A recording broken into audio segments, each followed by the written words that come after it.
आज तक हम सिर्फ यही देखा और यही सुना है कि माता सीता का स्वयंवर हुआ और स्वयंवर में धनुष रखा था भगवान शिव का। उस धनुष की प्रत्यंचा चढ़ाने वाले से ही माता सीता का विवाह निश्चित किया जाएगा। लेकिन हमें श्रीमद् वाल्मीकि रामायण के अनुसार कहीं पर भी इस चीज़ का कोई जिक्र नहीं मिलता कि माता सीता का कोई स्वयंवर हुआ। हाँ, यह चीज़ ज़रूर है कि गुरु विश्वामित्र जी अपने शिष्य राम और लक्ष्मण सहित जब राजा जनक की नगरी में गए तो उन्होंने राजा जनक से ये प्रार्थना की कि आप वह धनुष एक बार मेरे शिष्य राम को दिखाइए। और आप इस चीज़ का भी प्रमाण देखिए इसमें श्रीमद् वाल्मीकि रामायण।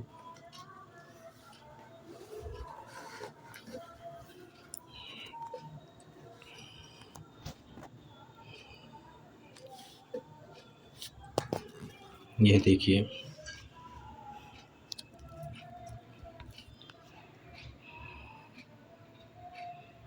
श्री राम के द्वारा धनुर्भंग तथा राजा जनक का विश्वामित्र की आज्ञा से राजा दशरथ को बुलाने के लिए मंत्रियों को भेजना।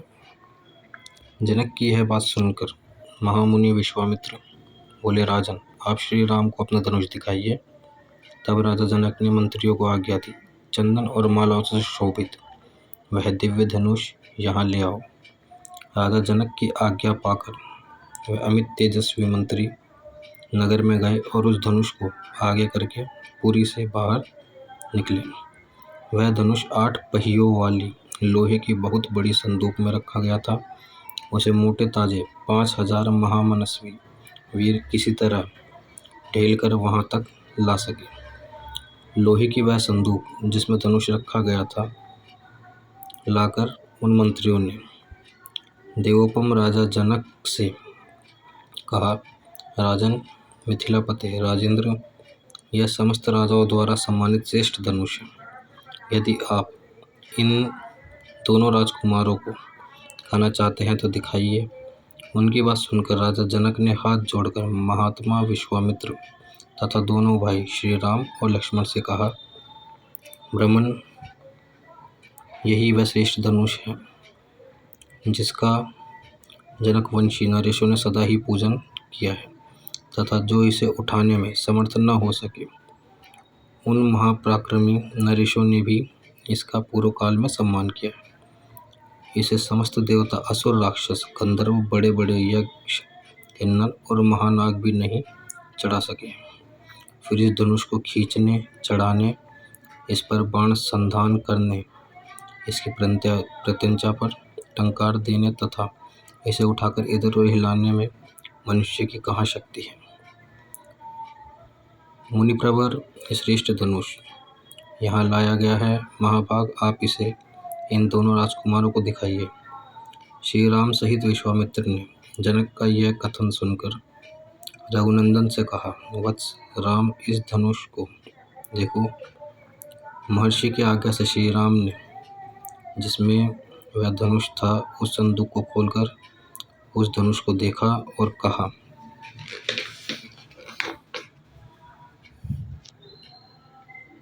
अच्छा, अब मैं इस दिव्य एवं श्रेष्ठ धनुष में हाथ लगाता हूँ। मैं इसे उठाने और चढ़ाने का भी प्रयत्न करूँगा। तब राजा और मुनि ने एक स्वर से कहा, हाँ, ऐसा ही करो। मुनि की आज्ञा से रघुकुल नंदन धर्मात्मा श्री राम ने उस धनुष को बीच से पकड़कर लीला पूर्वक उठा लिया और खेल सा करते हुए उस पर प्रत्यंचा चढ़ा दी। उस समय कई हजार मनुष्यों की दृष्टि उन पर लगी थी। प्रत्यंचा चढ़ाकर माहेशस्वी नरसरी श्री राम ने जो ही उस धनुष को कान तक खींचा त्यों ही वह बीच से ही टूट गया। टूटते समय उसे से वज्रपात के समान बड़ी भारी आवाज हुई। ऐसा जान पड़ा मानो पर्वत फट पड़ा हो। उस समय महान भूकंप आ गया।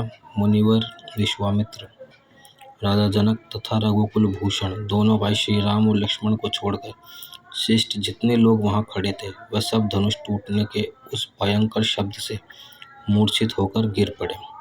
थोड़ी देर में जब सबको चेत हुआ तब निर्भय हुए राजा जनक ने जो बोलने में कुशल और वाक्य के मर्म को समझने वाले थे, हाथ जोड़कर मुनिवर विश्वामित्र से कहा, भगवान, मैंने दशरथ नंदन श्री राम का पराक्रम आज अपनी आंखों से देख लिया। महादेव जी के धनुष को चढ़ाना यह अत्यंत अद्भुत, अचिंत्य और अंतर्कित घटता है। मेरी पुत्री सीता दशरथ कुमार श्री राम को पति रूप में प्राप्त करके जनक वंश की कीर्ति का विस्तार करेगी। कुशिक नंदन, मैंने सीता को वीर शूल का पराक्रम रूपी शूलक से ये प्राप्त होने वाली बताकर जो प्रतीक्षा की थी वह आज सत्य एवं सफल हो गई। सीता मेरे लिए प्राणों से भी बढ़कर है। अपनी यह पुत्री मैं श्री राम को समर्पित करूंगा। ब्राह्मण कुशिक नंदन, आपका कल्याण हो। यदि आपकी आज्ञा हो तो मेरे मंत्री रथ पर सवार होकर बड़ी उतावली के साथ शीघ्र ही अयोध्या को जाएं और विनय युक्त वचनों द्वारा महाराज दशरथ को मेरे नगर में लेवा लाए। साथ ही यहाँ का सब समाचार बताकर यह निवेदन करी कि जिसके लिए पराक्रम का ही शूलक नियत किया गया था, उस जनक कुमारी सीता का विवाह श्री रामचंद्र जी के साथ होने जा रहा है। ये लोग महाराज दशरथ से यह भी कह दे कि आपके दोनों पुत्र श्री राम और लक्ष्मण विश्वामित्र जी के द्वारा सुरक्षित हो मिथिला में पहुंच गए हैं। इस प्रकार प्रत्युक्त हुए राजा दशरथ को ये शीघ्रगामी सचिव जल्दी यहाँ बुला लाए। विश्वामित्र ने तथास्तु कहकर राजा की बात का समर्थन किया। तब धर्मात्मा राजा जनक ने अपनी आज्ञा का पालन करने वाले मंत्रियों को समझा बुझाकर यहाँ का ठीक ठीक समाचार महाराज दशरथ को बताने और उन्हें मिथिलापुरी में ले आने के लिए भेज दिया। तो जैसा कि आपने इसमें सुना और पढ़ा कि इस वाक्य में कहीं पर भी स्वयंवर का कोई जिक्र नहीं है। बालकांड 28वां सर्ग श्रीमद् वाल्मीकि रामायण के अंदर हमें इस चीज़ का प्रमाण मिलता है कि ऐसा कुछ नहीं हुआ।